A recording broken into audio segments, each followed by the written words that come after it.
Hey everybody, welcome back to another episode of Getting Good, where I show you guys glimpses into my training as an intermediate climber, and just trying to be the best version and just the strongest version of myself that I can be. So thanks for joining along this journey, and hope these videos are helpful for y'all.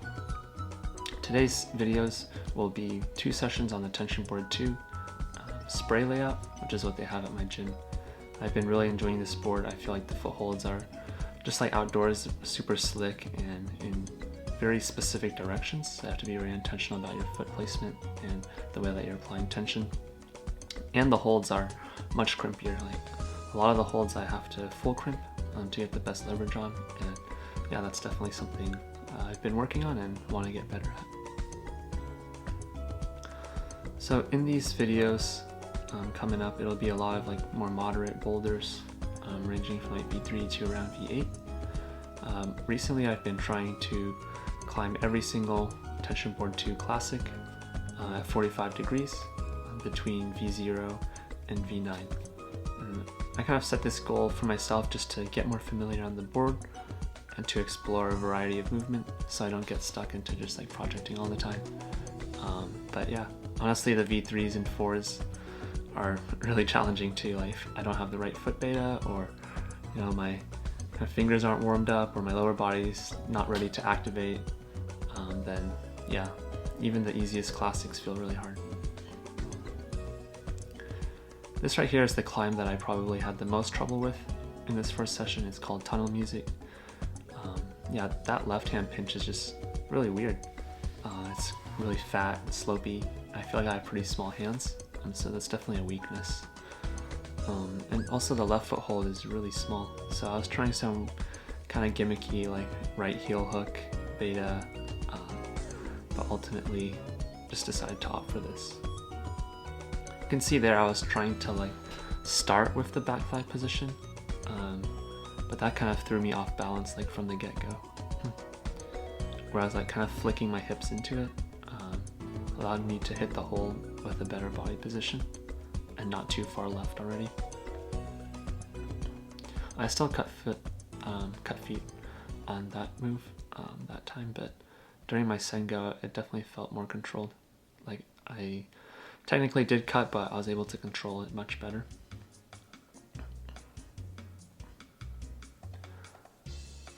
This move is extremely hard. Yeah, I fell once or twice, and then the guy I was sessioning with was like, yeah, that move, I don't have much tips for you, but you just gotta pull really hard with your left hand, and it ended up working. So I guess sometimes there's not too much micro beta, you just gotta try harder. This is the second session, also on the same board, the same angle at 45 degrees. I find that the quality of the problems on this board are just really high. I was talking with my friend Danny, who was in a previous video, and yeah, he agreed like a lot of the moonboard benchmarks are kind of just gross, and yeah, some of the movement isn't that great, honestly, which is good in its own right. Like it's good to train things that are uncomfortable, but I feel like this board definitely has a good balance between like being fun, like a lot of the kilter climbs, and being like just gnarly enough to where you still feel like you're getting better. I plan on still using like the kilter board and the moon board, just in different ways in my training. I think the moon board is really good for like contact strength. Kilter is good for like big moves and just more powerful climbing. So I have a Hueco trip planned over Thanksgiving, and so as that gets closer, I'll probably transition more to like more powerful contact strength type climbing. Yeah, I feel like tension board is good for like static strength, and yeah, obviously applying weight through your feet.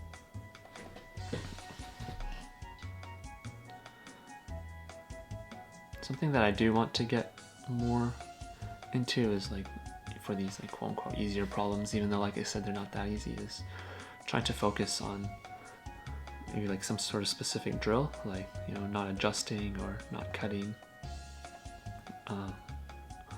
or moving slowly, things like that. I feel like it's easy for me to kind of just go through the motions and reinforce some bad habits. Like I notice myself kind of like hesitating and adjusting a lot, even on these easier problems. and I feel like that definitely definitely transfers over to some of the harder ones. This problem flowed really well. I wasn't sure whether I wanted to like bump right hand here or do this cross, but that felt insanely hard because the right hand was kind of pulling in the wrong direction. I think it was facing like the other way, rotated a little to the right. Perhaps that cross would have worked. But here I decided to just opt for skipping that completely, coming in with the left hand and kind of using that as a guest on. Actually, I'd go left hand up first. Yeah, I forgot about that. I don't think I actually tried right hand up from there, but for whatever reason, I guess going left again just felt more secure. Maybe just the direction of the holds again.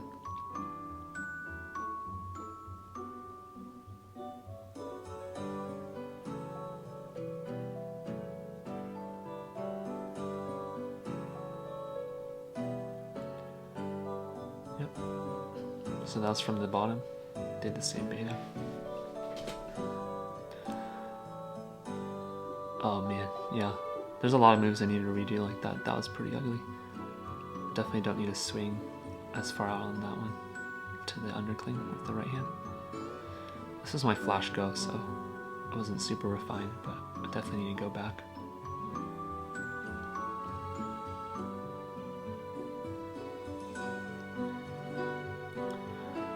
Yeah, these sessions were great. I was able to flash a lot of like the 7s and 8s, or at least Dave flashed them. I had tried some of them like I mentioned before, like a few weeks back. This is probably the hardest V6 I've ever done on my board, or on any board rather.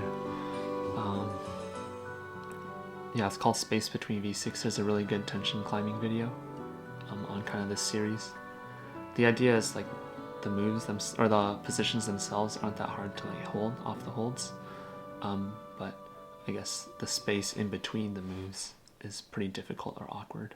I could definitely feel that. That like right hand kind of jump crossover was, yeah, it was really hard. It took me a couple of tries to get that. The right foot is pretty slopey, so it's hard to get like the right direction on the foothold. And these moves are pretty big too, towards the end. Yeah, felt really sandbagged for V6, but I mean, honestly, compared to like some outdoor V6s, I guess it's reasonable. 7, I was able to flash. Yeah, I was pretty proud of my execution on these 2 sessions overall. Like I mentioned before, there was a lot of hesitation and kind of readjusting. Yeah, I feel like that's definitely an area that I can improve in. Like here you see I hesitate on the pogo, whereas I feel like when I really have things dialed, I'm able to, you know, flow a lot better. So I think just like being more intentional with having a plan before and just, you know, trying to execute even on flash goes, it's definitely something I can improve on. Yeah, well that concludes the video. Thanks so much for tuning in. Make sure to like and subscribe if you'd like to see more of this kind of content. I know there's not that many videos on the TB2 spray layout, so definitely plan on making more. I've been really enjoying the board like I mentioned, so yeah, stay tuned. Thanks.